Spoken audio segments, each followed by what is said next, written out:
Well, good morning. Wow. Man, it is a foggy, nasty day out there, and I'm so thankful you are all here.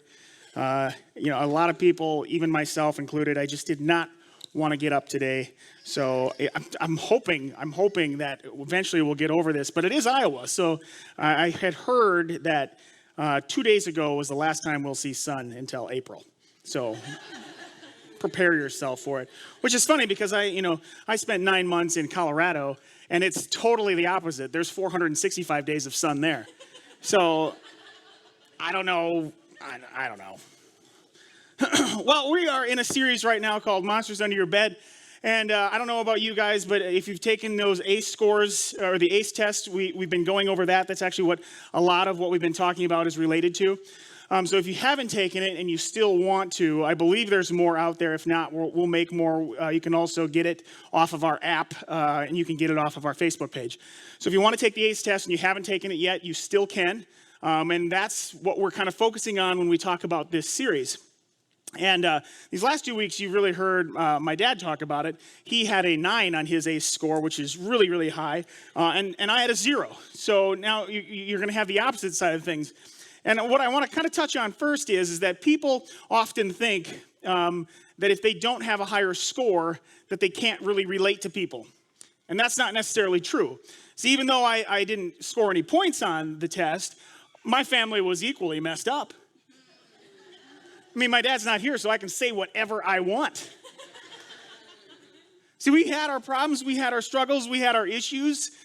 There was times that I hated my dad because I didn't understand why he was doing the things that he did. Now I look back on those things and I go, well, of course that makes sense. So, and I don't hate him for the things that he did for us. I understand why they were being done. But at the time, life can just seem like hell as a kid.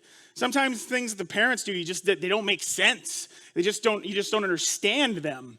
Because at that time, we don't understand why they're doing it because they're looking ahead and we're just stuck in the moment.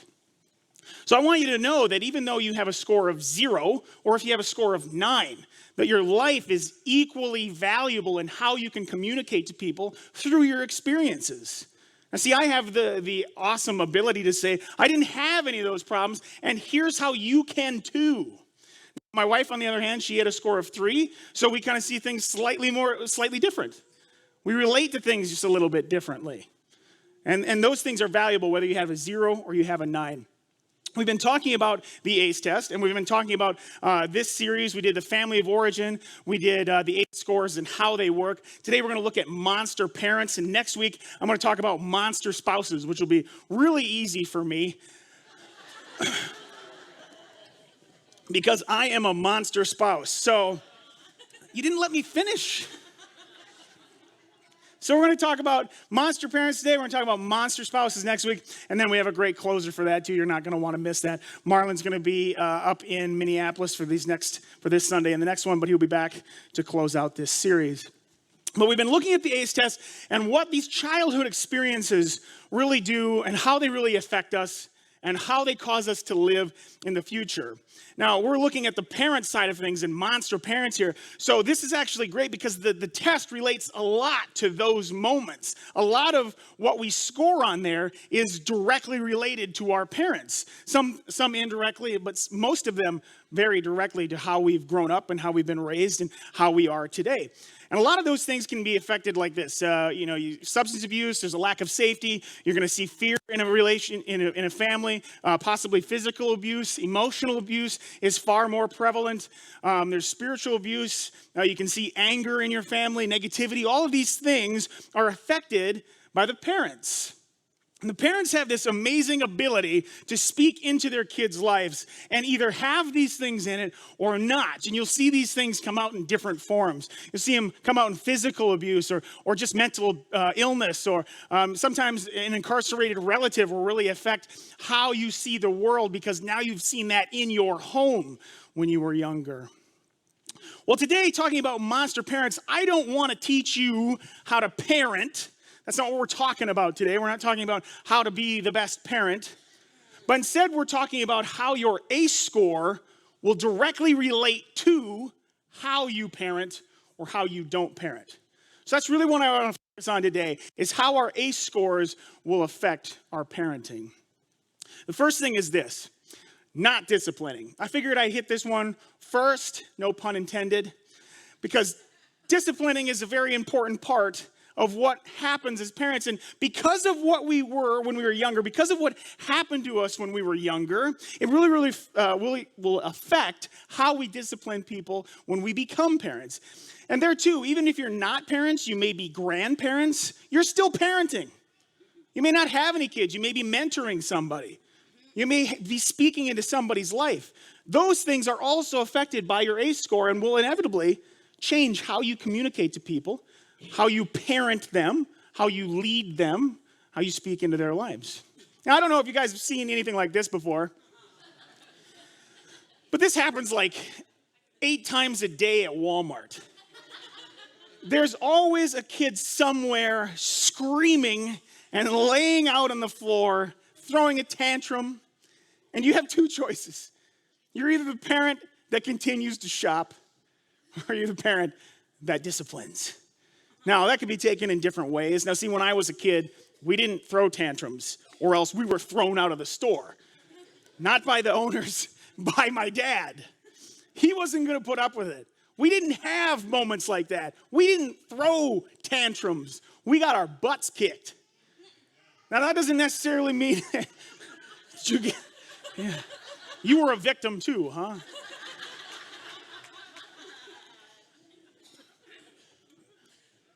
We were treated in ways that said, you are not going to act that way.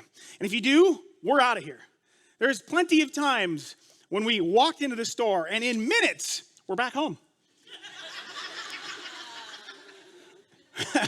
He was not going to put up with it. And it was a little different with mom. We'd get away with it a little bit more. It was even more different with grandma. I love shopping with grandma because we got everything we wanted. We didn't have to throw tantrums. But this happens. We see this in every single day life. And we see how people choose to discipline their children or to not discipline their children. Now, see, when I was younger, a lot of times we were disciplined in different ways. It wasn't consistent discipline all the time. It was discipline in different ways because I believe that my father believed that discipline changes depending on the situation that you're in. Sometimes a swat is a good thing. Sometimes talking it out is a good thing. Sometimes grounding, sometimes silence, or my dad's favorite one, the death stare.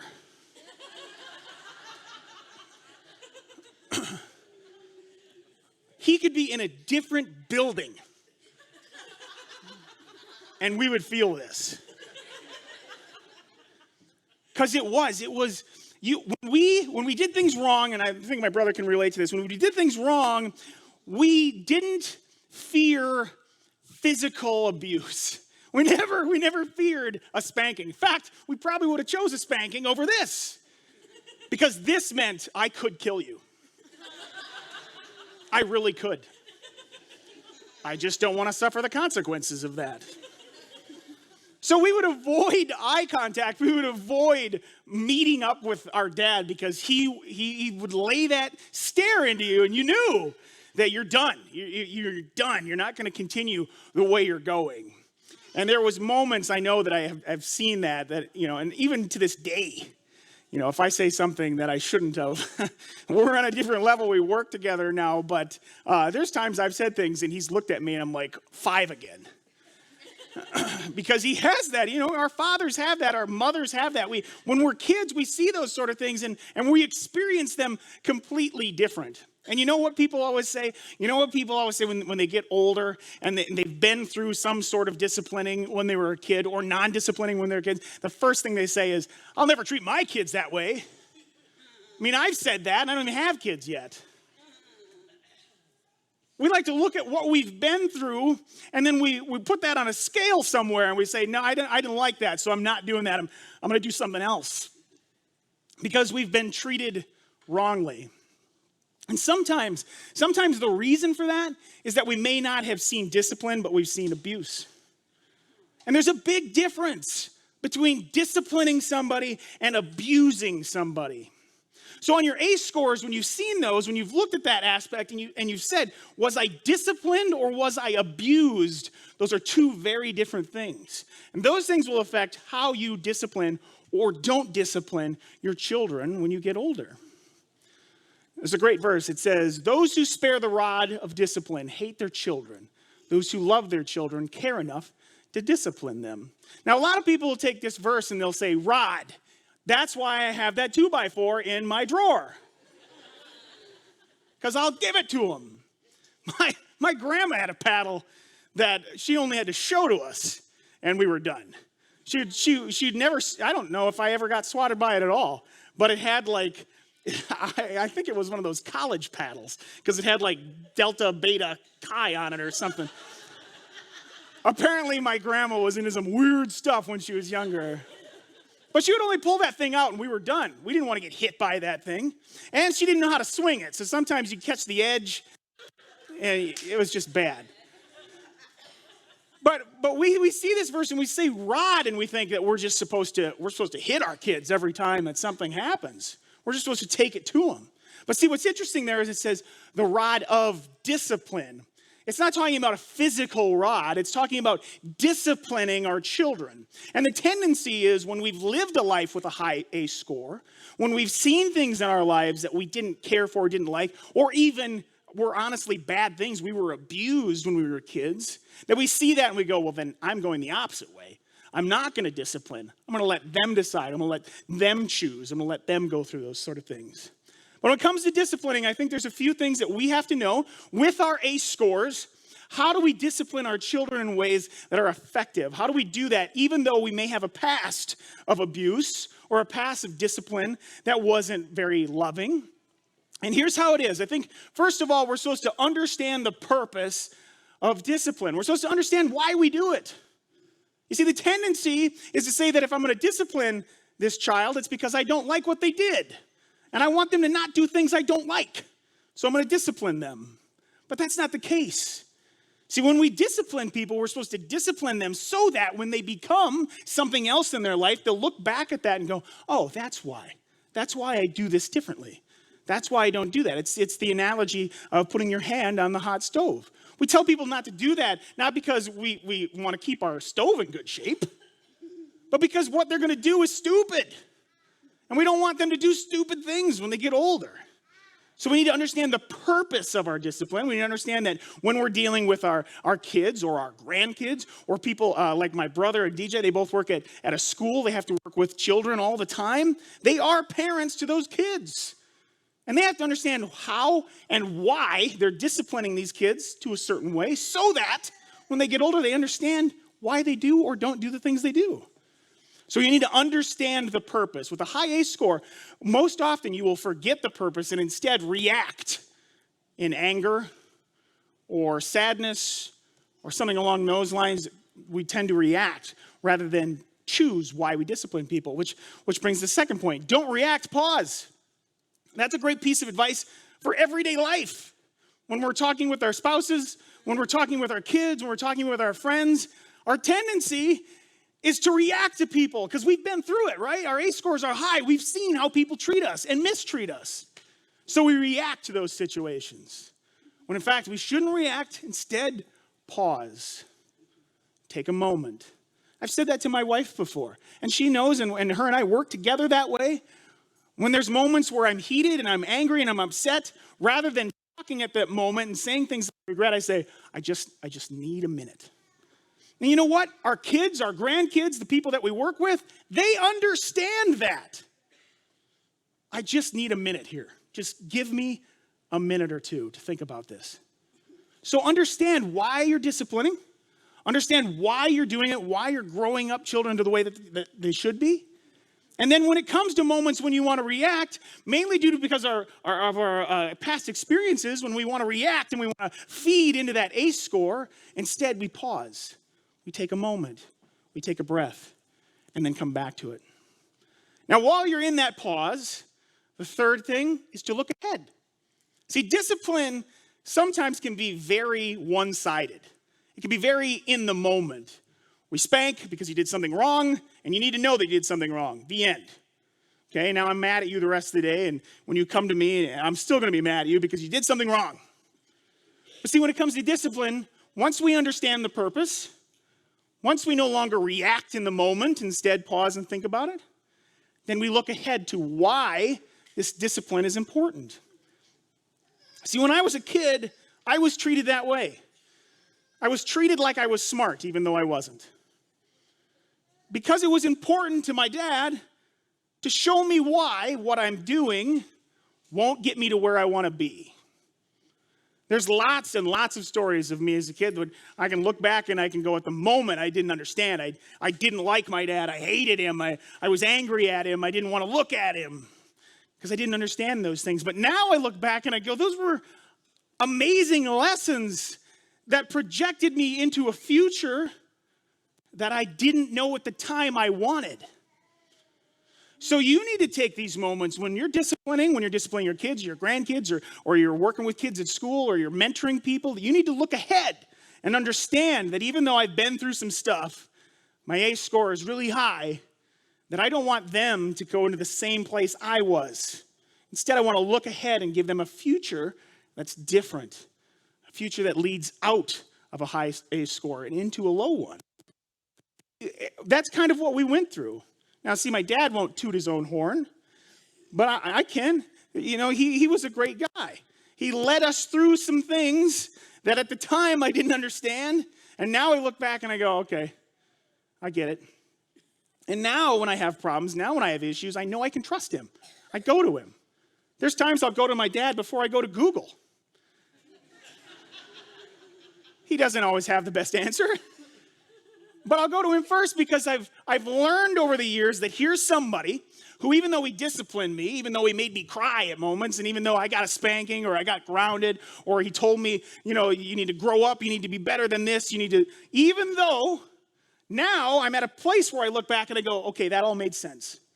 He had an idea of where he wanted me to be in that moment so that I wouldn't end up with a high ACE score like him. And see, he had the opportunity to change those things, and he decided to understand why discipline was important, to not react. I don't believe my dad ever reacted in anger. I don't believe that I was ever abused with any of the punishments. And the things that he did was for a reason. I learned from them. I am today because of that. And not just him, my mother too. She's spoken into my lives in areas where I look back on it and go, that was amazing piece of wisdom. I am who I am today because my parents decided to change our futures contrary to their pasts. And we all get that choice too. We all get that opportunity. If you don't have kids, you will have kids. Maybe you won't ever have kids. Maybe you'll adopt. Maybe you'll start up a daycare and you need to teach them. Maybe you're grandparents now and you've moved on from having your own kids, and you can take their kids and make them a mess and then send them home with your kids. But you get an opportunity to parent your grandkids. You get a chance to continue to parent your kids. Our lives, contrary to our ACE scores, are forever moving people forward or keeping them where they are. And we have an opportunity to do that. It says in Ephesians 6:4, fathers, do not provoke your children to anger by the way you treat them. Rather, bring them up with discipline and instruction that comes from the Lord. See, when we react in anger, that can cause the child or the person we're working with to react in a negative way. And we can't provoke them. We need to understand that our discipline is important and instruction is equally important as well. Why are we doing this? What is the purpose of discipline? Don't react. Don't provoke your children to anger. Instead, guide them, lead them, take a moment, whatever it takes, and then look ahead. Discipline and instruction, not one or the other. If we discipline without instruction, then it's simply trying to make a kid less annoying, right? Because we don't care where they end up. We just care that because he's in my life right now, I just don't want him to be a certain way. So we need to understand that our discipline needs to lead people ahead. And that goes into all areas of life. Grandparents, grandkids, people you're mentoring, people you're working with. You need to look ahead so that when you discipline, when you teach people how to live, that those things will cause them to live a life that's different from where we were. Second thing is this, becoming friends. We have a tendency, because of our high A scores or because of how we were treated when we were kids, to instead say that I'm not going to discipline, I'm just going to be their friend.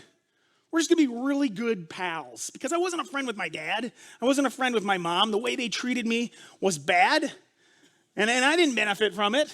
So instead, let's be friends. Let's be pals. Let's just do things together. And see, the problem with friends is even with friends when you're older, you get tired of them, right? You have friends at some point when you've spent so much time together, you're like, I just need to go home and be alone, right? It's like when you were kids and you had those overnight parties and at the beginning of the night, you're like, I could spend forever with these guys. And then by the end, when you're 5 cubes of Mountain Dew in, you hate them. Because they've said something you don't like. You've gotten tired of them. And that's the problem with becoming friends with our children, with the people that we're working with. When we become friends, we really take out all of the other responsibilities that come with being parents. We really don't look at the fact that we need to speak into somebody's life rather than just throw an arm around them and be pals for a while. So our tendency is with high A scores or being mistreated when we were kids is to instead go the opposite direction and start trying to be friends with our kids, and that doesn't work well either. You see, if we weren't shown how to be adults, how can we help our children make that transition? And that may be what you're thinking. You may be thinking, I didn't have anybody in my life to speak to how I should act or to how I should be an adult. And nowadays, it seems more than ever that transition between childhood and adult is just muddied. Like the word teenager was used for the first time in 1920. And that wasn't very long ago.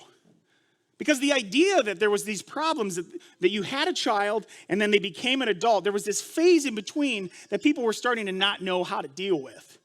So instead of saying that now you're an adult and you're still doing childish things, they'd say, okay, well, there's this other period in between there where you can still kind of do childish things, still kind of get away with it. And now it seems like that phase has gotten even bigger. Now there's preteens and post-adults and all of this stuff.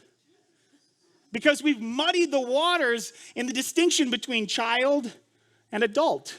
And see, that's called something else. It's called rite of passage.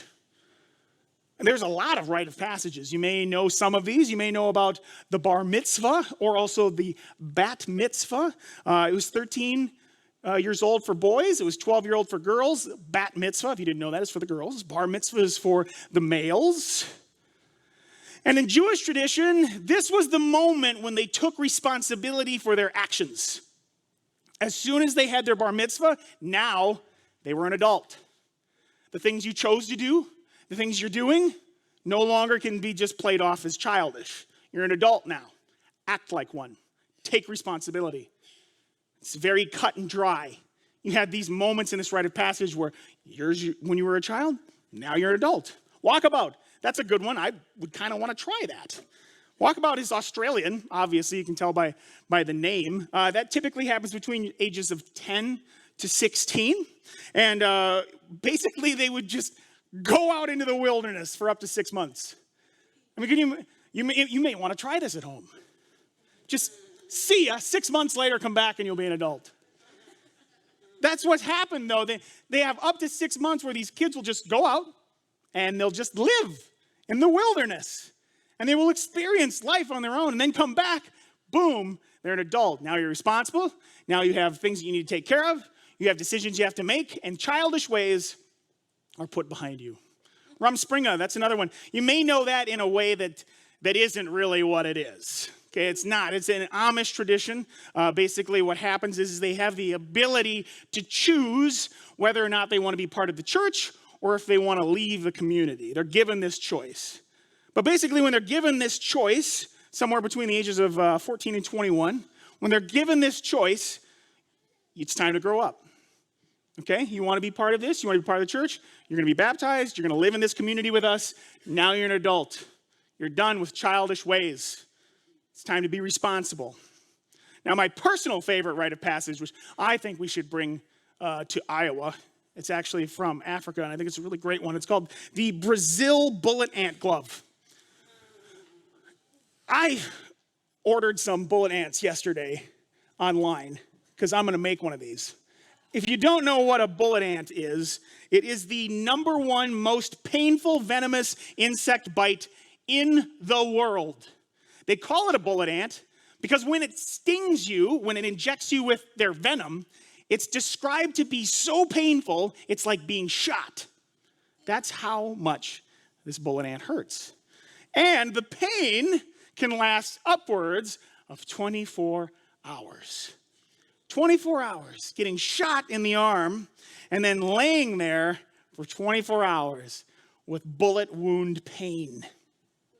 And see, what happens is these children, depending on the age, I think it's somewhere between 10 and 20 when they decide that they want to do it, will take these gloves, as you can see in the left.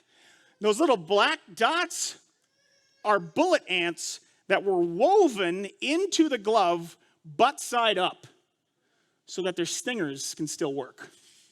So like the kid in the bottom right, he currently has his hands surrounded by upwards of 100 bullet ants that are stinging him continuously for 5 minutes.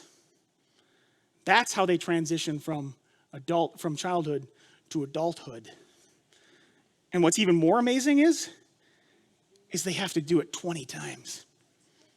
20 times to become adults, to really distinguish the difference between children and adults. They do this painful activity that causes hallucinations and can cause you to pass out because of all the venom flowing through. It can cause muscle cramps to the point to where you can't move your fingers or your arms. They have to do it for 5 minutes, 20 times to show that they're done with childish ways and instead want to become adults. That was their rite of passage.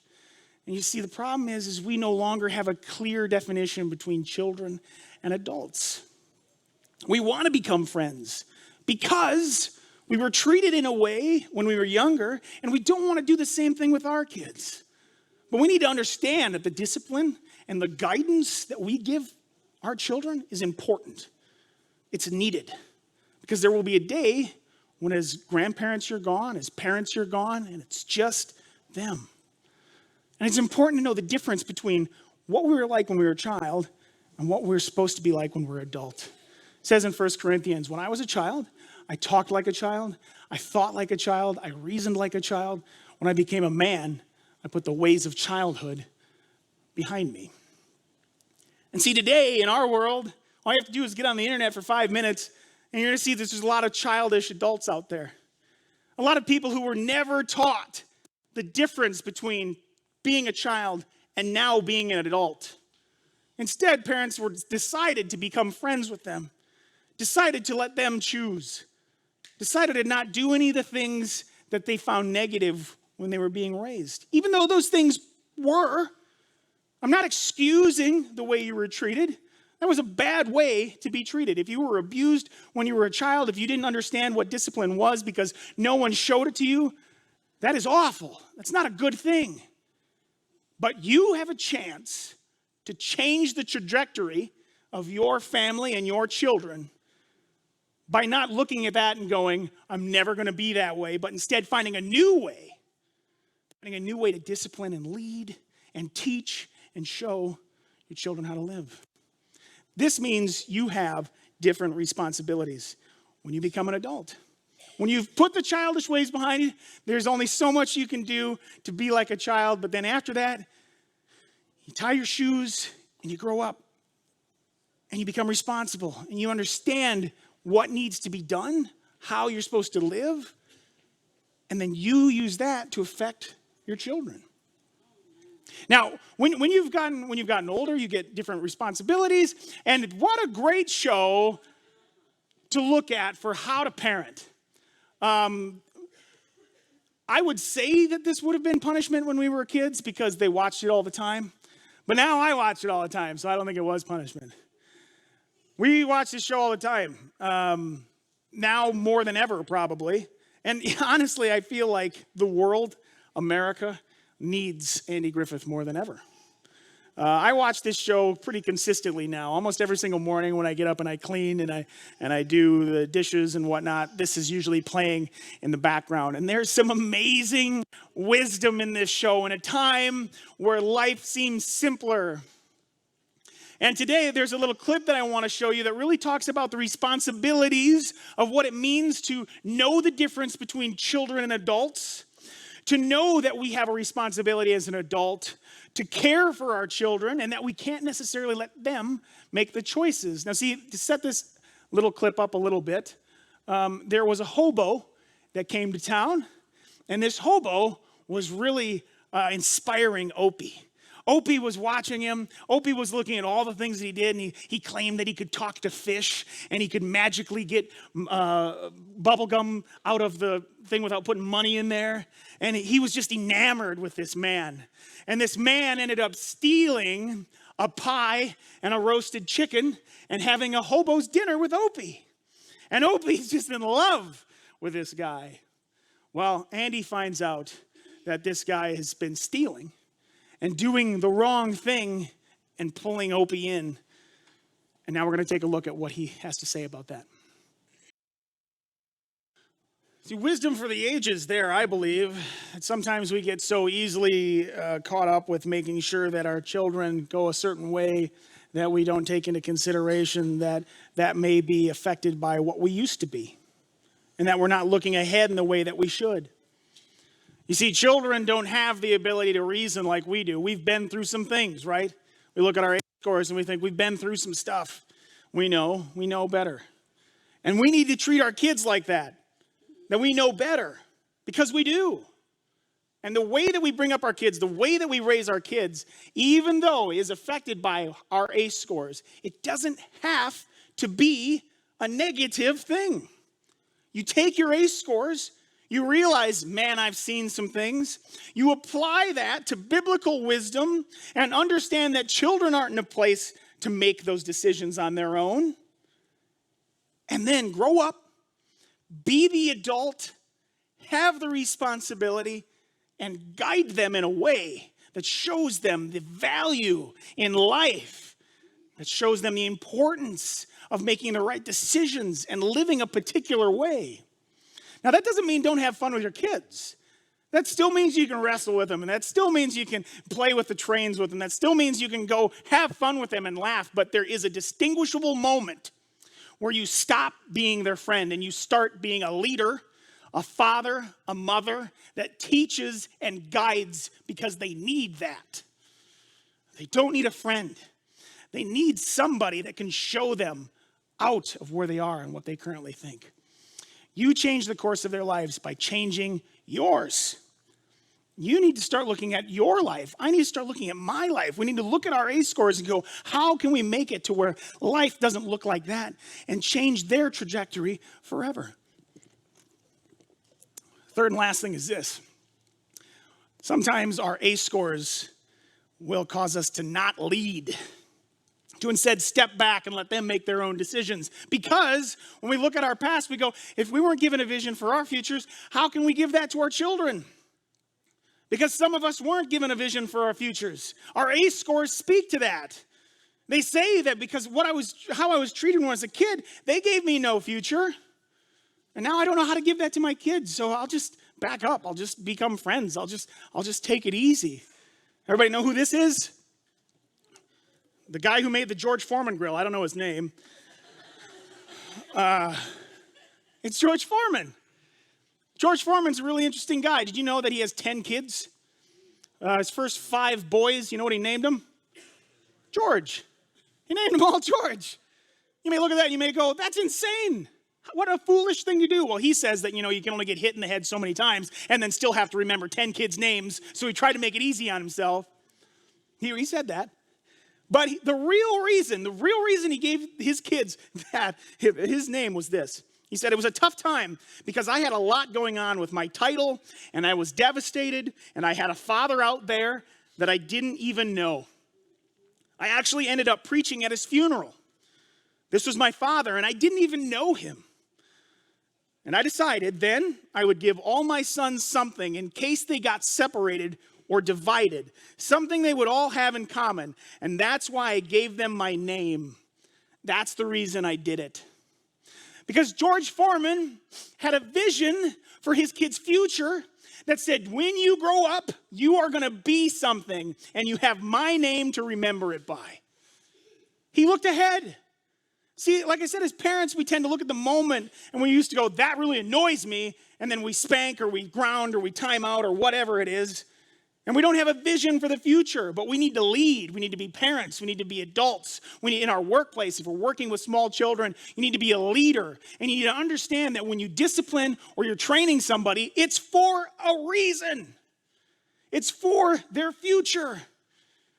And that's important. It says this in Proverbs 29:18, where there is no vision, the people perish. But he that keeps the law is joyful. We need a vision. We need something that moves us forward. In a different translation, it says it like this, where there is no divine guidance. What's divine guidance? Divine guidance is making Christ your first priority. If you're going to be parents, if you're going to be good workers, if you're going to be responsible adults, we have to prioritize Christ first. Take this little test while you're sitting here. Do I make Christ the first priority in my life? If you said yes, awesome. If you said no, you got some work to do. Because it's important that Christ is first in your life, because when you prioritize Christ, this will allow divine guidance through you.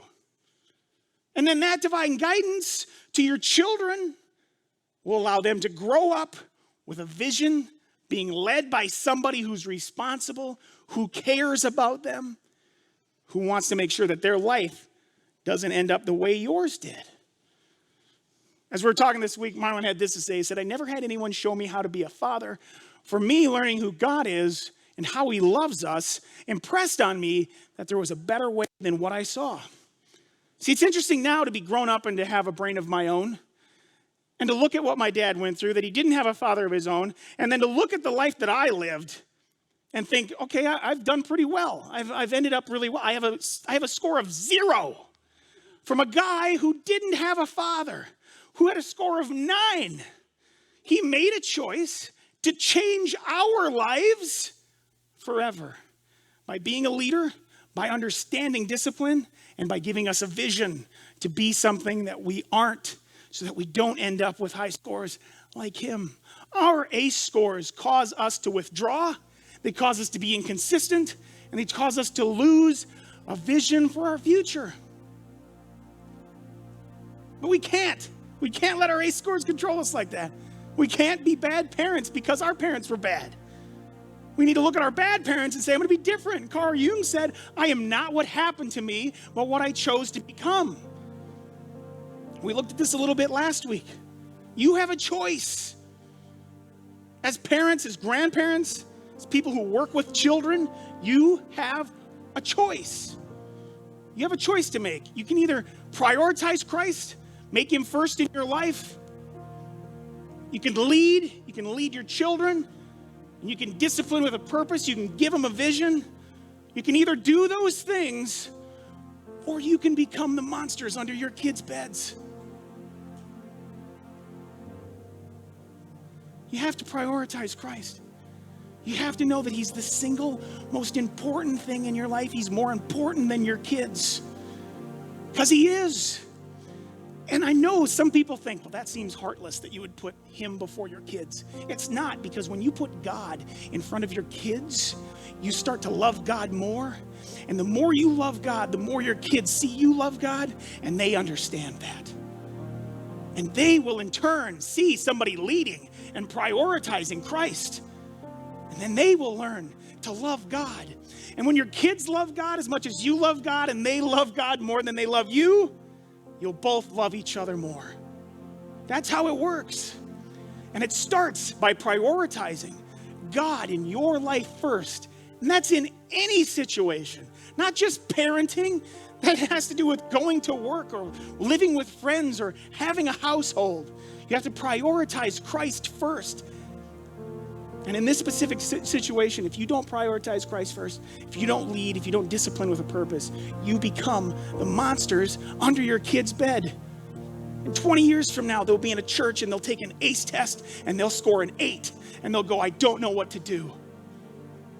And here again, someone will be speaking to them saying, change, change. Don't let it define you. Become something new. Don't look at your ACE scores as a curse. Look at it as a way to glorify God through how you train your children up to glorify God. And how you parent will change.